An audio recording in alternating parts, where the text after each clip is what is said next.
My name is Jean Hawxhurst, and I've served as an elder in the Kentucky Annual Conference for about 25 years. I served a small rural church outside Bowling Green, on the staff of a large suburban church in Jefferson County, and as the pastor of a mid-sized urban church in downtown Louisville. I then served as the district superintendent in the former Frankfort district. Now I serve as an Ecumenical Staff Officer for our Council of Bishops. I'm committed to this annual conference and to the mission and ministry of the United Methodist Church.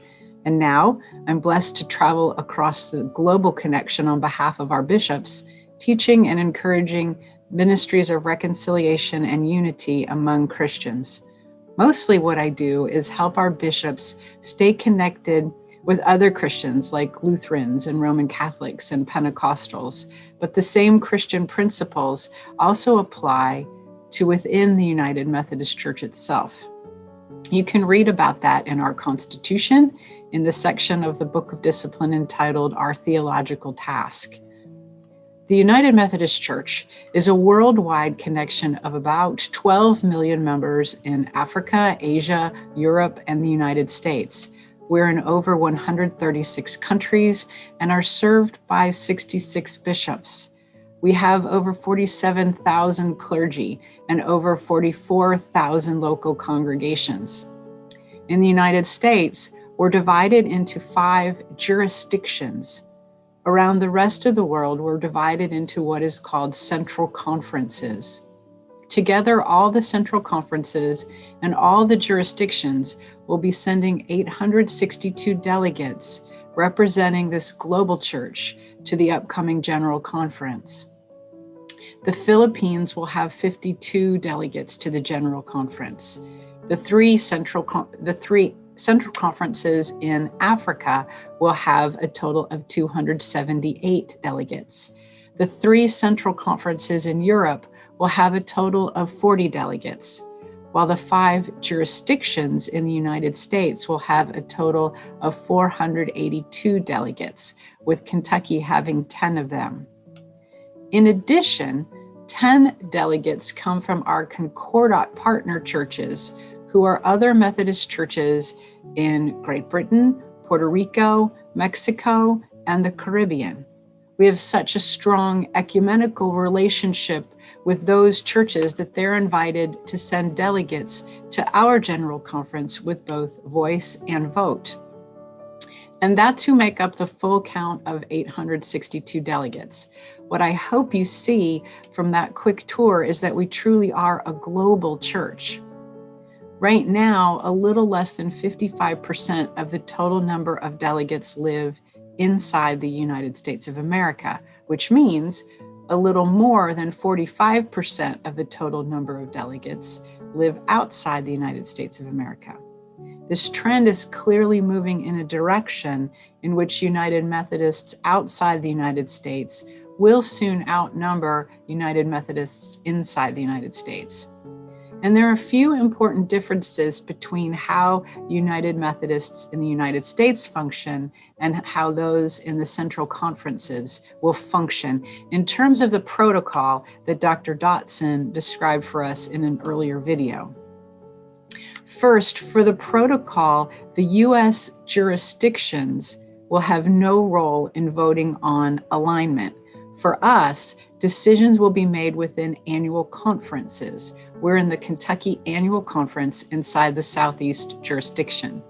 However, outside the United States, the central conferences may vote on whether to align with a new Methodist denomination. The way the protocol is worded now, such a vote would require a 2/3 majority to withdraw from the United Methodist Church. Second, central conferences are currently allowed to make contextual changes to our Book of Discipline when needed.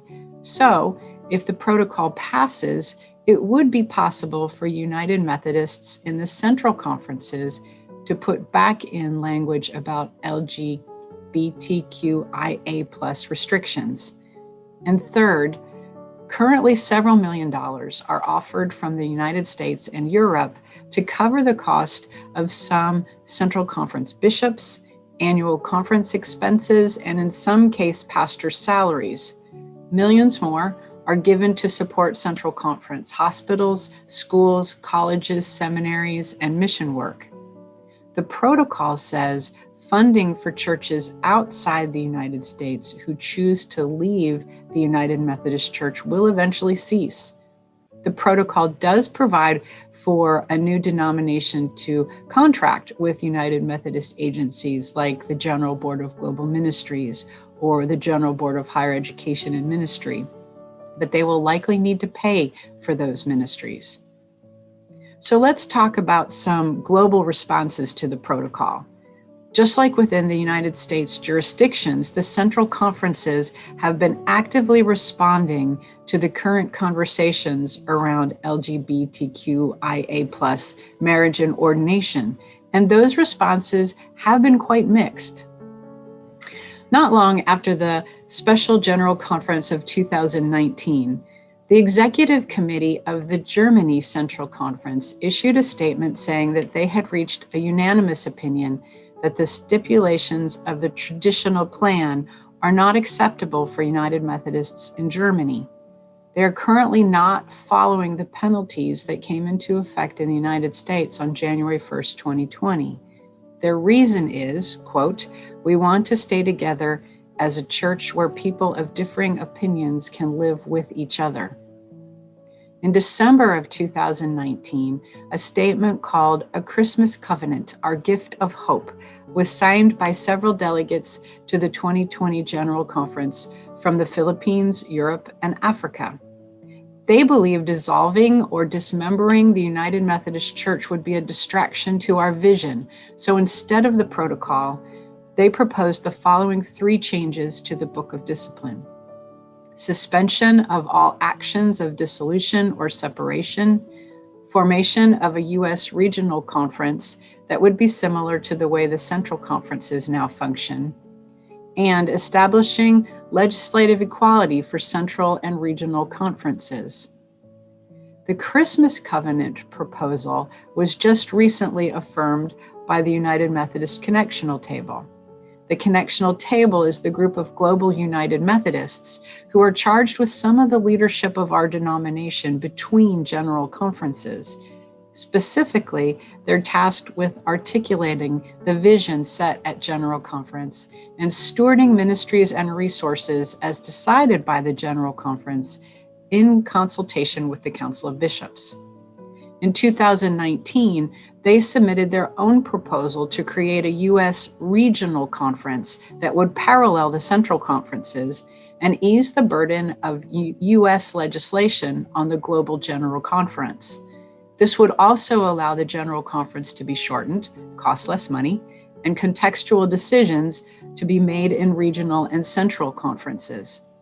And as I said, in 2020, they also affirmed the Christmas Covenant. It's important to see that the protocol itself was first approved as General Conference legislation by the Cavite Annual Conference in the Philippines. In February 2020, they voted overwhelmingly to send the Christmas Covenant and the protocol legislation to the General Conference. They were the first conference globally to do so. Then the Sierra Leone Annual Conference and the Michigan Annual Conference also sent it. In just a matter of days after the Cavite Annual Conference supported the protocol, the Liberia Annual Conference came out with its own different resolution, which they unanimously approved. The Liberia resolution calls for a simple majority vote to leave the United Methodist Church. They would prefer an arranged separation right from the beginning, giving autonomy to every central conference and dividing denominational assets equally among all the jurisdictions and central conferences. They want to keep the right to use the name United Methodist and the cross and flame logo slightly modified. Then, just a week later, the Africa Initiative met and made a different resolution. The Africa Initiative is an association of African United Methodists who advocate for the United Methodist Church across the continent of Africa. They decided to support the protocol, but they want the following 3 changes. Number 1, to allow traditionalist Africans to use the name United Methodist and keep the cross and flame with modifications. Number 2, to reduce the vote threshold from 2/3 to 57% for central conferences to leave and join a new traditionalist Methodist church. And number 3, offer assurances that every central conference, annual conference, and local church can be permitted to vote without any form of suppression or coercion by anyone. Those were just a few of the concrete examples of global conversations about which I thought you might want to know. Across the connection, United Methodists are mixed about whether or not to approve the protocol. We're all in this together as we prayerfully discern the way forward, even as its approval will mean slightly different things in different parts of our connection. In my next video, I'll share about some of the responses to the protocol from our ecumenical partners. Meanwhile, keep the faith and live the mission in Christ's name.